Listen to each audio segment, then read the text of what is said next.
اصحاب کہف کا نام تو سنا ہے نا ماشاءاللہ آپ نے۔ پہلے اس کی فضیلت میں ایک حدیث نہ بیان کروں۔ نبی کریم صلی اللہ علیہ وسلم نے فرمایا، یہ مسلم شریف کی حدیث ہے، دجال آئے گا قیامت کے قریب اور بڑے لوگوں کو گمراہ کرے گا۔ تو حضور نے فرمایا جو سورہ کہف کی 10 آیات زبانی یاد کر لے نا، وہ دجال کے فتنے سے بچ جائے۔ اللہ توفیق عطا فرمائے۔ اس سورہ مبارکہ کی آیت نمبر 9 سے اصحاب کہف کا ذکر شروع ہوتا ہے۔ اصحاب کہف، حضرت عیسیٰ علیہ السلام کو اللہ کریم نے چوتھے آسمان پہ بلا لیا نا، تو دقیانوس نام کا ایک بادشاہ ہوا بنی اسرائیل کے اندر، بڑا ظالم تھا۔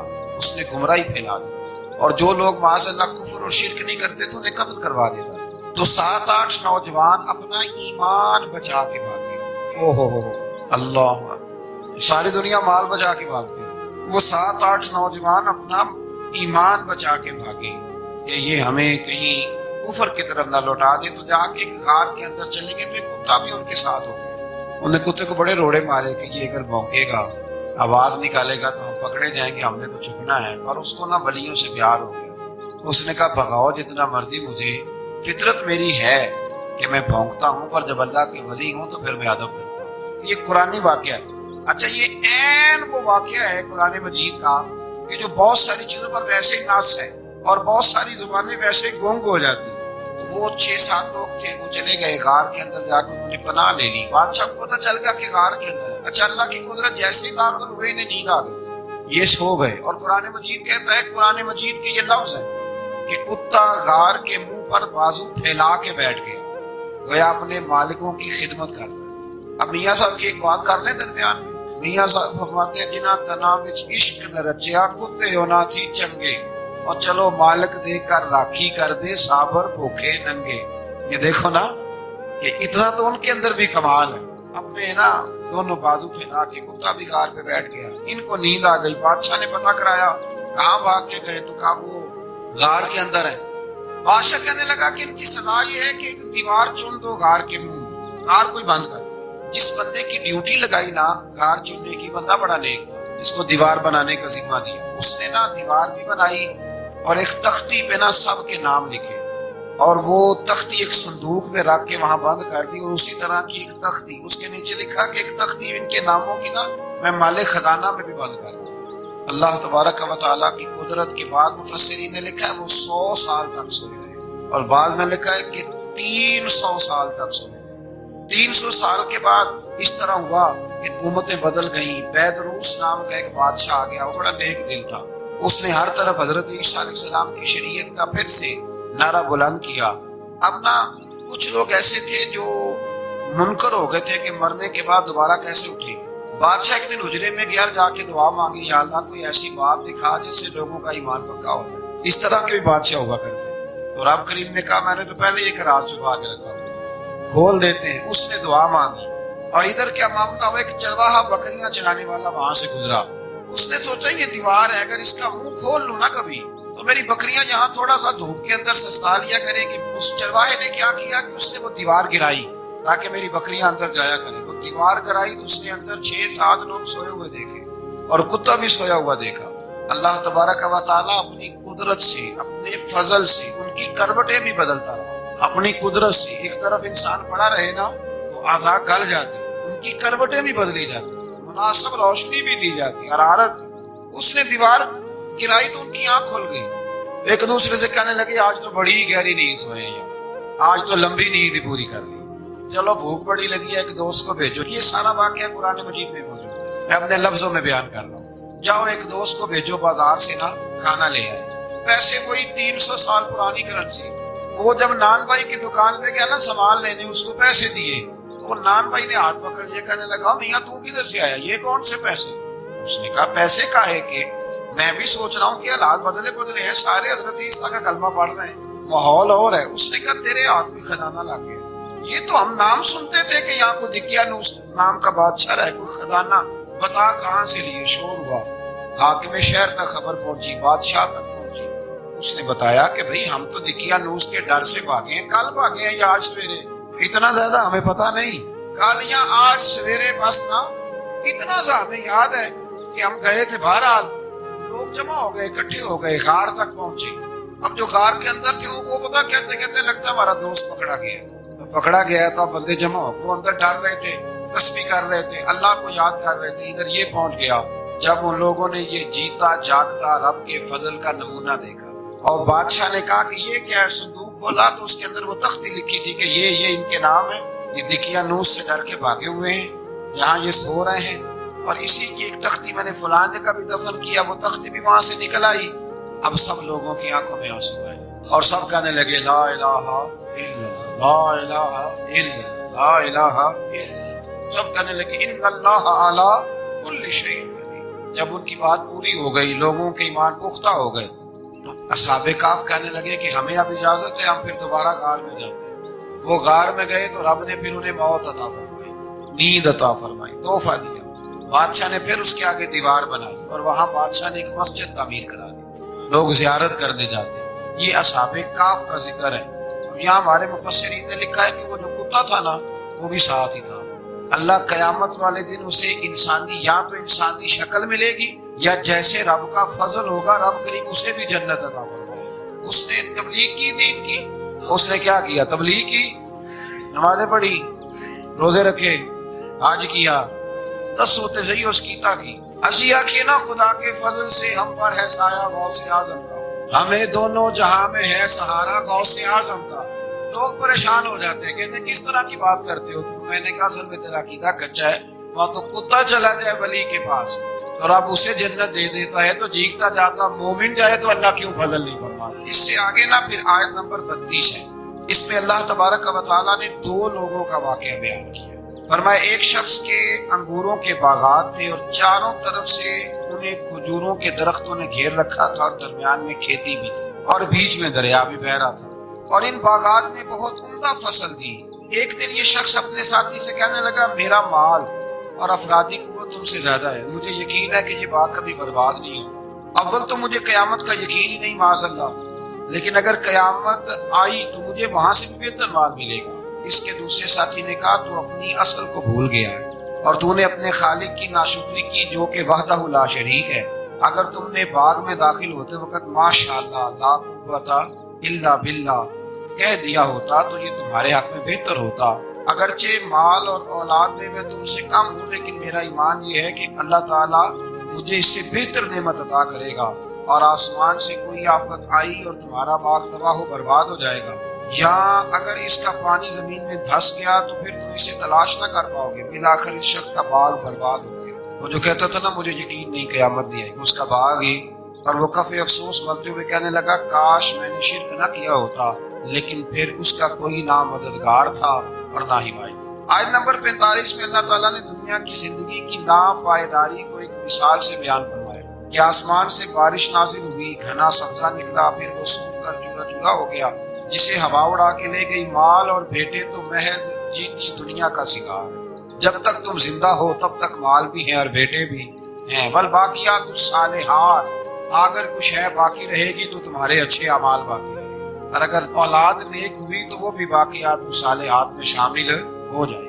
آیت نمبر 47 سے فرمایا کہ قیامت کے دن تمام روئے زمین پر ایک کھلے میدان کی صورت میں ہوگا، سب لوگ سب باندھے رب کے حضور اکیلے حاضر ہوں گے اور اپنے اعمال ناموں کو دیکھ کر خوف زدہ ہوں گے، کہیں گے ہائے افسوس اس اعمال نامے کو کیا ہوا، اس نے نہ کوئی صغیرہ گناہ چھوڑا نہ کبیرہ، مگر سب کو شمار کیا۔ آیت نمبر 50 میں حضرت آدم علیہ السلام کو فرشتوں کے سجدہ، ابلیس کی نافرمانی اور شیطان اور اس کی ذریت کے انسان کے دشمن ہونے کا بیان۔ آگے پھر ذکر شروع ہو جاتا ہے حضرت موسیٰ علیہ السلام اور حضرت خضر علیہ السلام۔ یہ لفظ خضر بھی ہے اور خضر بھی ہے، یہ 2-3 طریقوں سے پڑھا جاتا ہے۔ حضرت خضر کے بارے میں مختلف روایات ہیں کہ یہ ولی ہیں کہ نبی ہیں، لیکن مضبوط رائے اکثر بزرگوں کی یہی ہے کہ یہ بھی اللہ کے نبی ہیں، اور بعض نے لکھا ہے یہ ہمیشہ سے زندہ ہیں۔ یہ 2 اللہ کے نبی حضرت الیاس علیہ السلام اور حضرت خضر علیہ السلام، یہ دونوں ہر سال حج میں بھی ہیں، کیونکہ ایک روایت ملتی ہے کہ محبوب کریم علیہ السلام حج پہ گئے تو فرمایا میں الیاس اور خضر کو پہاڑوں سے اترتے ہوئے دیکھ رہا ہوں، تو جن کو اللہ نے کھلی آنکھیں دی ہوتی ہیں پھر انہیں زیارت بھی ہوتی ہے، انہیں یہ نظر بھی آتے ہیں۔ حضرت خضر علیہ السلام کو اللہ نے علم لدنی عطا فرمایا۔ یہ علم لدنی اللہ جس کو اپنے پاس سے عطا کرے اس کو علم لدنی کہتے ہیں۔ حضرت موسیٰ علیہ السلام ایک دن تقریر کرتے ہوئے کسی نے پوچھا کہ آپ سب سے بڑے عالم ہیں، فرمایا الحمدللہ اللہ کریم نے فرمایا نہیں ابو موسیٰ کلیم آپ سے بڑے بڑے بھی ہیں، ہمارے یہاں مسئلہ ہے پانا پڑی، اور لوگ مناظرہ کرنے آتے ہیں۔ کئی دفعہ لوگ نا مسئلہ بتاتے ہیں تو میں کہتا ہوں جناب آپ نے بتا دیا کہ اب آپ نے حکم کرنا ہے۔ کبھی کبھی کچھ لوگ ایسی باتیں کرتے ہیں وہ جی آپ ایک بندے کا نام لیتے ہیں ذکر کرتے ہیں، تو میں نے کہا چلو آپ نے بھی کہیں کچھ پڑھا ہی ہوگا نا تبھی تو ذکر کرتے ہیں، لیکن جو آتے ہیں نا لوگ وہ مشورہ تمہارے دور میں ہے ہی نہیں، جس نے جو لائن پڑھ لی ہے وہ اس میں پکا ہو گیا، سارا نہیں نہ پڑھا، سارا پڑھے پھر بات سمجھ میں آتی ہے۔ حضرت موسیٰ کلیم اللہ کے نبی ہیں، اور کیا بات ہے ان کی، اور یہ بھی اللہ کا فضل ہوا حضرت موسیٰ نے یہ بات کی، تبھی تو ہمیں اتنی شاندار حکمتوں کے پھول ملے، یہ بھی حضرت موسیٰ کا ہی کمال ہے۔ تو حضرت موسیٰ نے کہا کہ اے اللہ وہ جو مجھ سے بڑا ہے عالم ہے وہ کہاں ملے گا جس سے میں حکمت کی بات سیکھوں؟ تو فرمایا جہاں مجمع البحرین ہے نا، دو دریا ملتے ہیں، وہاں وہ ملے گا۔ حضرت موسیٰ کلیم سے اللہ نے فرمایا کہ جاؤ جہاں دو دریا ملیں گے نا وہاں تمہیں وہ شخص ملے گا۔ یا اللہ میں کس طرح؟ فرمایا زادرہ ساتھ لے جاؤ، کھانے پینے کا سامان۔ حضرت موسیٰ کلیم لے گئے، مچھلی بھی لے گئے۔ فرمایا یہ مچھلی جہاں تمہارے برتن سے نکل کے دریا میں داخل ہو وہاں دریا میں شگاف پڑ جائے، وہاں وہ تمہیں شخص ملے گا۔ حضرت موسیٰ نے اپنے خادم حضرت یوشع بن نون علیہ السلام کو بھی ساتھ لیا۔ یہ بات میں حضرت موسیٰ علیہ السلام کے جانشین ہوں، یہ دونوں سفر پہ نکل گئے، ایک جگہ پہ پہنچے جہاں پہاڑ تھا، ساتھ دریا بھی تھا، اس کے نیچے آرام کرنے لگے۔ حضرت موسیٰ کلیم سو گئے تو یوشع بن نون علیہ السلام موجود تھے، مچھلی جھٹ سے نکلی، دریا میں داخل ہو گئی، وہاں راستہ بھی بن گیا۔ اب اٹھے حضرت موسیٰ کلیم، جب اٹھے تو فرمایا چلو چلے، تھوڑا آگے جا کے فرمایا بھوک لگ رہی ہے کھانا تو نکالو۔ انہیں یاد آیا، کہنے لگے حضور مچھلی تو دریا میں چلی گئی۔ فرمایا تو نے بتایا نہیں، وہی تو ہماری منزل تھی جہاں مچھلی دریا میں گئی۔ پھر وہاں سے واپس آئے قدموں کے نشانوں پہ، وہاں پہنچے جہاں مچھلی گئی تھی، تو وہاں ایک شخص لیٹا ہوا تھا چادر لے کے۔ آپ نے سلام لی تو انہوں نے کہا وعلیکم السلام یا موسیٰ کلیم اللہ۔ آپ نے فرمایا آپ کون ہیں؟ فرمایا میں وہی ہوں جس کو آپ تلاش کر رہے ہیں۔ تو فرمایا آپ نے مجھے کیسے پہچانا؟ فرمایا جس رب نے تمہیں بھیجا ہے نا اس نے مجھے بتایا ہے کہ موسیٰ آ رہے ہیں۔ اب حضرت خضر نے جو کچھ فرمایا وہ بڑا شاندار ہے۔ فرمایا موسیٰ کچھ باتیں ایسی ہیں جن کا آپ کو علم ہے اور مجھے نہیں، اور کچھ ایسی ہیں جن کا مجھے علم ہے اور آپ۔ اللہ اکبر، یہ کبھی ہماری سمجھ میں بات آ جائے، یہ کبھی سمجھ میں آ جائے۔ کچھ باتیں ایسی ہیں جس کا مجھے علم ہے، اور یہ بڑے بڑے سیانے بندے نہیں مانتے، بڑے بڑے میں عالم ہوں جی، تو آپ عالم ہیں میاں ایک شعبے کے، لیکن بہت سارے دنیا میں شعبے ہیں نا، دین کے عالم کا درجہ سب سے بڑا ہے، لیکن قانونی مشاورت کرنی ہے تو آپ وکیل سے کریں، گاڑی کے بارے میں پوچھنا ہے تو کسی مکینک سے پوچھیں، لیکن آپ بن کے نہ بیٹھ جائیں۔ فرمایا جس کا آپ کو علم ہے مجھے نہیں، اور جس کا مجھے علم ہے ان میں سے آپ کو نہیں۔ تو کہا میں پھر آپ کے ساتھ رہنا چاہتا ہوں اور میں وہ سیکھنا چاہتا ہوں جو آپ بتا رہے ہیں۔ حضرت خضر فرمانے لگے صبر کر لیں گے میرے ساتھ، یہ سب سے مشکل کام ہے، یعنی ہر بات کی تو یہاں لوگوں کو وضاحت چاہیے۔ کھانسے بھی تو آپ کو بتانا پڑے گا کھانسے کی، ہنسے بھی تو آپ کو بتانا پڑے گا ہنسے کی۔ کوئی بزرگ ہیں، بزرگوں کی باتوں میں حکمتیں ہوتی ہیں، لیکن ہم حکمت کی طرف جانے کو تیار نہیں ہوتے، ہمیں تو فوری طور پہ جواب چاہیے، حل چاہیے۔ حضرت موسیٰ علیہ السلام جناب خضر کے ساتھ چلے، فرمایا صبر کروں گا، میں چلتا ہوں آپ کے ساتھ۔ دریا کے قریب گئے کشتی میں بیٹھنے کے لیے، تو کشتی والوں نے حضرت خضر کو پہچان لیا، بغیر کرائے کے سوار کرایا، اور جب پار اترنے لگے تو حضرت خضر نے کشتی کا ایک تختہ ہی توڑ دیا۔ حضرت موسیٰ کہنے لگے یہ آپ نے کیا کیا؟ انہوں نے نیکی کی، آپ نے تختہ توڑ دیا ہے۔ فرمایا آپ کو کہا تھا نا آپ نے صبر نہیں کرنا۔ فرمایا چلو میں صبر کروں گا۔ تھوڑا آگے گئے تو ایک نوجوان لڑکا، ابھی چھوٹی عمر ہے، وہ ملا۔ حضرت سیدنا خضر علیہ السلام نے اسے قتل ہی کر دیا۔ فرمانے لگے آپ نے قتل ہی کر دیا؟ ایک قرآن مجید ہے بھائی، میں کبھی کبھی سوچتا ہوں یہ ہم کسی درویش کی بات سناتے تو بندے ہٹ جاتے، فتوے نکلتے کہ نہ نکلتے؟ میرا خیال ہے ہر مسجد سے نکلتے، اور فتوے ایک جتنے مسجد میں نمازی ہوتے سب کے ہاتھوں میں فتوے ہوتے۔ قتل کر دیا، قتل ہی ہو گیا بندہ۔ حضرت سیدنا موسیٰ علیہ السلام فرمانے لگے آپ نے قتل ہی کر دیا۔ فرمایا میں نے کہا تھا نا آپ نے صبر نہیں کرنا۔ آپ فرمانے لگے چلو اگر اب میں بولا نا تو بے شک آپ مجھے علیحدہ کر دیجیے۔ حضرت موسیٰ کلیم اب بولا تو علیحدہ کر دیا۔ ایک بستی میں داخل ہوئے، بستی کے لوگوں سے پانی مانگا تو انہوں نے پانی بھی نہ دیا، آرام کرنے کو جگہ بھی نہ دی، پر وہاں ایک دیوار گر رہی تھی۔ حضرت خضر علیہ السلام نے سیدھی کرنی شروع کر دی، ساری دیوار بنائی۔ تو حضرت موسیٰ کہنے لگے کن لوگوں کی خدمت کر رہے ہو جنہوں نے پانی بھی نہیں دیا، جنہوں نے پانی تک نہیں پوچھا؟ فرمانے لگے بس بھائی آپ نے وعدہ کیا تھا اب بولیں گے تو بے شک علیحدہ کر دیں، آپ بولیں اب آپ کا اور میرا ساتھ علیحدہ نہیں چل سکتا، آپ بولیں۔ جو بول پڑے نا غلامی کرے تو رستے لمبے چلتے، اور جو بولے نا جس کو وضاحتیں چاہیے ہو وہ غلام نہیں ہوتا، اس کے ساتھ پھر باتیں لمبی ہاں آنکھ بند کر کے چل، ہاں آزم جاتے لائیے ہی نہ تجھے لائیے تھے، اور پھر آنکھ بند کر کے پیچھے چل کے بات ختم ہو گئی۔ حضرت خضر علیہ السلام نے جب کہا نا کہ اب آپ کا وعدہ ختم ہو گیا، فرمایا میں آپ کو جانے سے پہلے حکمت بتاتا ہوں، یہ وہ علم ہے جو اللہ نے مجھے اپنے پاس سے عطا فرمایا، یہ وہ ہے جو علم لدنی ہے۔ کہا جناب کیا مطلب؟ فرمایا وہ جو میں نے تختہ توڑا تھا نا، تو یہ مسکین بچے ہیں جن کی کشتی تھی، تو دریا کے اس پار بادشاہ کھڑا تھا، وہ جو صحیح صحیح کشتیاں ہوتی تھی قبضے کر لیتا تھا، اور جو تھوڑی سی ٹوٹی پھوٹی ہوتی تھی نا وہ چھوڑ دیا کرتا تھا۔ تو میں نے تھوڑی سی کشتی کی اس لیے توڑ دی ہے تاکہ دیکھے گا تو چھوڑ دے گا، اس لیے میں نے بھلا کیا ہے۔ اور فرمایا وہ جو بچہ میں نے قتل کیا نا، وہ شروع سے ہی کفر کا دل دادا تھا، اس کے ماں باپ نیک تھے، اگر بڑا ہوتا جوان ہوتا تو ہو سکتا ہے ماں باپ کو بھی کفر میں مبتلا کر دے، اب اس کے بدلے اللہ انہیں صالح بیٹا عطا فرمایا، یہ بھی میں نے اللہ کے دیے ہوئے علم سے کیا۔ اور فرمایا یہ جو دیوار میں نے نبی ہو کے یا ولی ہو کے مزدوری کر کے دیوار بنائی ہے نا، اللہ اکبر، فرمایا یہ دیوار عام لوگوں کی نہیں، یہ یتیم بچوں کا خزانہ ہے دیوار کے نیچے، یہ گر جاتی تو خزانہ ظاہر ہو جاتا، اور بچائی اس لیے ہے کہ وکان ابوہما صالحا، ان بچوں کا باپ نیک آدمی تھا، ان کا باپ، قاضی ثناء اللہ صاحب پانی پتی فرماتے ہیں ڈائریکٹ باپ نہیں تھا، ساتویں نسل میں جا کے باپ بنتا تھا۔ سن لیں یہ بھی بات، ایک بندہ نیک ہو تو اس کی 7 نسلوں تک رب خزانوں کی بھی حفاظت فرماتا ہے۔ اب آپ اندازہ فرمائیں یہ بات کتنی دور تک جاتی ہے۔ بزرگوں کی باتوں میں نا حکمتیں ہوتی ہیں، دانائیاں ہوتی ہیں۔